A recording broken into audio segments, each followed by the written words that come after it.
Did you know that Stanford football has had a 99% graduation rate for nearly a decade, the highest in the nation? Welcome to Season 2 of the Daily Brew. From the Stanford Daily, this is Chloe Barreau and Leily Rezvani.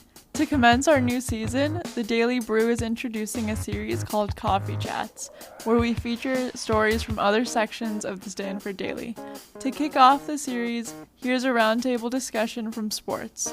Hosting this episode is Daniel Martinez-Krams, Sean Reddy, Sally Egan, and King Jemison. Stanford is coming off its best win of the season, a 23-13 defeat of then number 15 Washington in Stanford Stadium. The Cardinal outclassed, outperformed, and most importantly, outran the Huskies. The injury bug bit again, with both Davis Mills and Henry Hazes exiting the game, but Stanford will have most of its squad up for the Thursday night matchup with UCLA next week. After a loss to Oregon State, the Bruins sit at the bottom of the Pac-12 South. Here with me are the Daily's King Jemison, Sally Egan, and Sean Reddy to talk offensive surprises and disappointments, the state of the defense, challenges that UCLA presents, and a little bit of recruiting. Cam Scarlett, not only the conference's leading rusher, but his 564 yards rank 15th in the nation. With a line that has been nothing short of decimated and uncertainty at quarterback, Scarlett is playing like he is trying to convince someone he belongs on a roster next season. How remarkable is Cam? This season, Cam has shown us that he can be a steady and reliable running back, but we haven't really seen him make any dynamic or explosive plays. Last year, it was a lot of the same, but this year he's been a lot more consistent, which has been nice. Even though we've had a variety of different defenses and defensive fronts, Cam's averaging just over 5 yards per carry, or just over 4 yards per carry, which is a really solid average considering how many carries that we're giving him, and considering the fact that he's been the center point of the offense for the majority of the season. Yeah, definitely. I think he's at 4.4 yards per carry, and for context, Bryce Love finished last season at 4.5 yards per carry, and that was with multiple long runs and a lot fewer carries per game than Scarlett is getting right now. And based on his 564 yards in the first 6 games, he could finish with a top 10 rushing season in Stanford history, which is pretty crazy to imagine considering he's a fifth year who's never started before. But he just really runs hard. Like you were saying, he does not have the explosive potential that Bryce Love and Christian McCaffrey most certainly did. But he just definitely does have that grittiness that I think is so important for the Stanford team, because the offensive line is good, not great. They've shown some definite potential, really over anything I could have imagined for them, considering they're starting 3 true freshmen at this point. But Cam Scarlett really helps them out because he falls forward and he gets extra yards after contact, never lets the first man bring him down, never lets himself get dragged down way behind the line unless he's just absolutely swarmed. He usually finds a way to turn even no hole into a couple yards, which, I think that might be the perfect match for the Stanford team. Yeah, no, going off of that, I think that Cam Scarlett has shown that last season when he was filling in for Bryce Love during when Love was hurt, and he played very well in that time, and I think he's showing that was not a fluke. I think the one area that he could improve upon this season is last season he performed much better in the red zone and had 5 touchdowns in the red zone and was averaging 2 yards per carry from the opponent's 20 or 19-yard line to the goal line. This season, he is only averaging 1 yard per carry in that distance and only has 2 red zone touchdowns so far. So I think if Cam Scarlett can start reproducing a little bit more what he did in the red zone last year, I think it'll really show what a dynamic football player he is. The Stanford defense, on the other hand, has held 2 good Pac-12 offenses below 6 yards per play. That was Oregon, which was limited to 5.9 yards per play, and Washington at 5.1. Against USC, UCF, and Oregon State, it was a completely different picture. They allowed at least 7 yards per play in all of those, and USC was up near 8. Is the defense trending in the right direction and making real progress? What defense do we actually expect to come out against UCLA? To me, the answer is pretty darn simple. When the defense gets pressure, they can be really good. when they don't get pressure, they're going to get absolutely torched. That's been almost universally true for every game. And, just some stats to point to the fact that pressure is the key. Stanford got 4 sacks against Oregon. They have a good defensive performance, hold down a pretty good Ducks team. They have 4 sacks in the first half against Oregon State. Shut out the Beavers in that first half. Then they get 0 sacks in the second half. Beavers score 28 and almost steal that game. And then in the Washington game, just 2 sacks, but 6 quarterback hurries. Jacob Eason was running for his life the entire game. Sure enough, you can hold UW, a good UW team, to 13 points. But on the other side of things, against UCF and USC, only 1 sack in those 2 games, 0 other quarterback hurries. Basically, they got no pressure, and sure enough, they give up 45 points both times. So I think for Stanford, because the secondary is young and inexperienced, and the secondary outside of Paulson Adebo, maybe not the most talented unit, they need some help from the pass rush. And this pass rush has a lot of potential. I love what Casey Tuhill is doing this year. I love guys like Gabe Reed, Thomas Booker, who are starting to make more plays as the year goes along.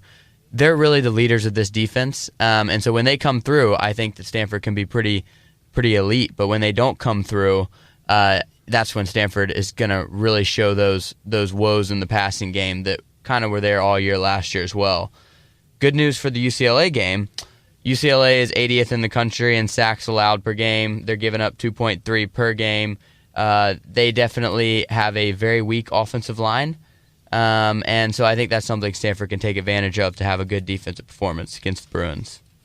Yeah, Stanford's really going to have to rely on their pass rush this week, and it's the case with any good football team that the pass rush is essential to keeping the quarterback pressured and keeping the offense off the field. But Stanford, after the last few weeks of really dismal performances on defense, were ranked 9th in total yards allowed in the entire FBS, 7th in yards per play allowed after teams like UTEP and Troy and UConn.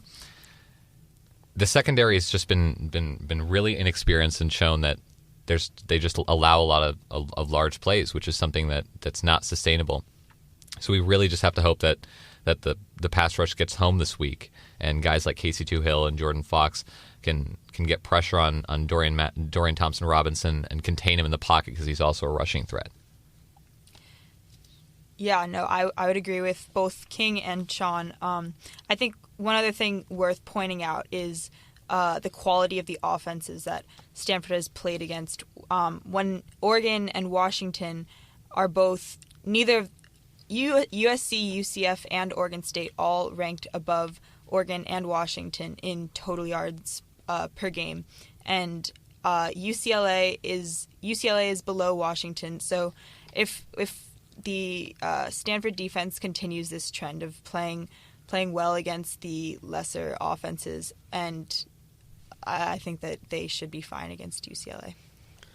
I got a question for y'all. Who does everyone think is the most important Stanford defensive player? I'd have to go with Paulson Adebo for sure.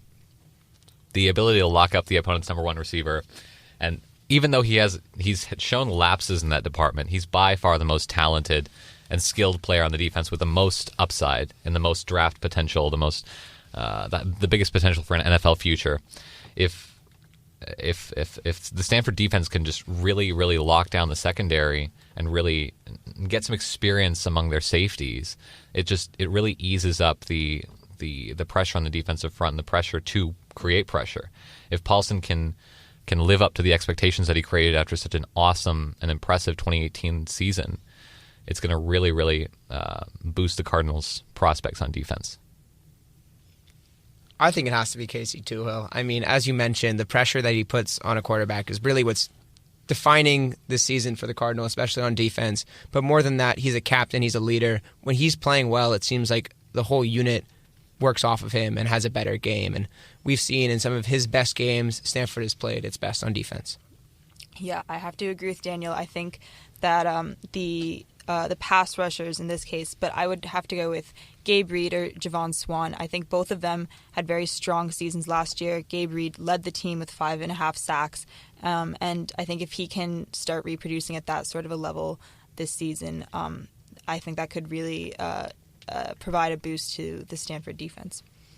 Sally, as you alluded to earlier, the lack of execution in the red zone has been a serious problem for these Cardinal. And maybe the most concerning was in last game. 2 trips to the red zone, deep into the red zone, both ended in field goals. At times, it just doesn't make sense what they're doing out there. It's two straight runs both times and then a low percentage pass. That's not going to get it done. Where is Stanford going wrong in the red zone?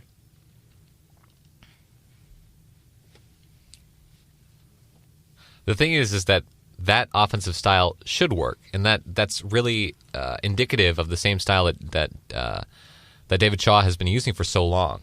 The run, and then a play action pass, right? And the issue with that is it's entirely reliant on, one, creating solid and consistent running plays on first and second down, whether it's 2 yards, 3 yards, 4 yards, whatever it is, you just have to get positive yardage. And 2, we have to have a quarterback that can successfully execute that third down pass. And if either of those two things falls out of the equation, the offense kind of falls apart. We're just going to see 3 and outs over and over again. We're just going to see 2 yard, 3 yard runs over and over again and incomplete passes. But we just have to really make sure that the offensive staff just really has to make sure that their play calling on those third down passing plays are strong enough and creative enough to get the job done. Yeah, I honestly think you answered that question when you asked it, because when you say run, pass, 2 straight trips in the red zone, 2 straight trips to the 1 yard line, you come up short. It just hints at the fact that creativity is so important in red zone play calling. And we know that David Shaw he's a known creative play caller. He really likes to go out of his box and experiment. He's always been on the cutting edge of football offensive schemes. But, yeah, it's gotten particularly bad in those red zone situations. Think about the Stanford special back against Oregon State and what a huge boost to this team that was. I'm not saying you need to be running trick plays every time, but in the red zone, the defense is going to be totally keyed in on the run when you're playing against Stanford, because you know that's what David Shaw wants to see. He wants to see Cam Scarlett bulldoze his way into the end zone. But when the defense is completely ready to stop that and they've got their backs against the goal line, that's usually not going to be something that this Stanford offensive line is going to be able to execute. And last year, the crutch was, of course, the fade to J.J. Arcega-Whiteside. Although these receivers have shown a lot of great things, there's no J.J. There's nobody who's just snatching every ball from the defenders on a fade route. So they just got to find new ways to scheme wide receivers open. I think that's been my biggest complaint at times with the Stanford offensive scheme this year. Not been so much the reliance on the run, because I think they've actually had really nice balance, but the route trees are just so bland sometimes. I mean, in the Oregon game, I was talking to some other people who cover Stanford. They were complaining very loudly that it was either 4 verts or 4th grade curls every single play for every single wide receiver. So you just got to find ways to, maybe you run a rub route and, get a guy open that way, or maybe run some slants, some crossing routes, anything that can maybe sneak a tight end wide open in the corner of the end zone. You just can't expect to run straight into the teeth of the defense on the 1 yard line and punch it through every time. Yeah, I would agree with King on this. I think the very basic formula of run, pass, it's way too predictable. Daniel, as you pointed out earlier, the offensive line is they are hurting with injuries, and so I think, especially considering that, the defense, it's just going to be prepared for a run on first down, second down, even third. They know what's coming. They know what David Shaw likes to do, very on the 1 yard line in the red zone. And I think Stanford we have to get more unpredictable. What really stands out to me about that is that in those 6 plays in the red zone, Stanford managed to lose a yard in that first half. Wow. On the other hand, Stanford's next opponent, the Bruins, the fact that they rely heavily on their offense is an understatement. In their lone win, the Bruins defense allowed 63 points and 720 yards. The UCLA quarterback story is that of a higher ceiling, worse performing Dorian Thompson-Robinson starting over Austin Burton. At running back, Joshua Kelly has been a workhorse, and Demetric Felton has shown big play potential. The offensive line is basically non-existent and has allowed 8 tackles for loss and 3 sacks last game to Oregon State. What is most worrying to the Stanford fan about this upcoming matchup? The most worrying thing for me is the upside of Dorian Thompson-Robinson. This is a guy who was recruited as the second overall dual-threat quarterback coming out of high school right after Justin Fields, who's a Heisman candidate and who very well could be starting for an NFL football team within 3 years. This is a guy, as a Las Vegas native, this is a guy that I've watched for many years, and the guy absolutely shredded teams in Las Vegas and in all around Nevada as a runner and as a passer. Now this season he's been it's not an overstatement to say he's been horrendous as a rusher. He had 3 back-to-back games where he had negative yards rushing. For his first game starting, 10 attempts for negative 20 yards rushing. His second game, 7 attempts for negative 19 yards rushing. And these performances just showed that thus far defenses have been able to figure out how to stop him, and he hasn't really shown that he can take off in college yet. But as a passer, I mean, in that Washington State game, he showed that he can deliver deep threats, and that the UCLA wide receiver core has enough speed to get it done. So Dorian Thompson-Robinson hasn't exploded onto the scene yet, but I think it's going to happen soon. The Stanford fan just hopes that it's not against us. I mean, I would say he did have an explosion game just a few weeks ago at Washington State. I mean, he goes from a few horrible performances to open up the season to then going into Pullman, a place where we've seen Stanford's dreams of great seasons go to die. And Dorian Thompson-Robinson comes out of that game as the Pac-12 Player of the Week after throwing for over 500 yards, has 5 touchdowns through the air, 2 on the ground.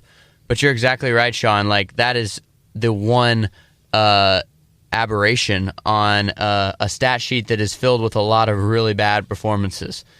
You know, he's just shown a total lack of consistency, except the scary thing about UCLA is they do have that next gear, and Demetric Felton is one of the best playmakers in the Pac-12. He's basically torn up everybody they've played.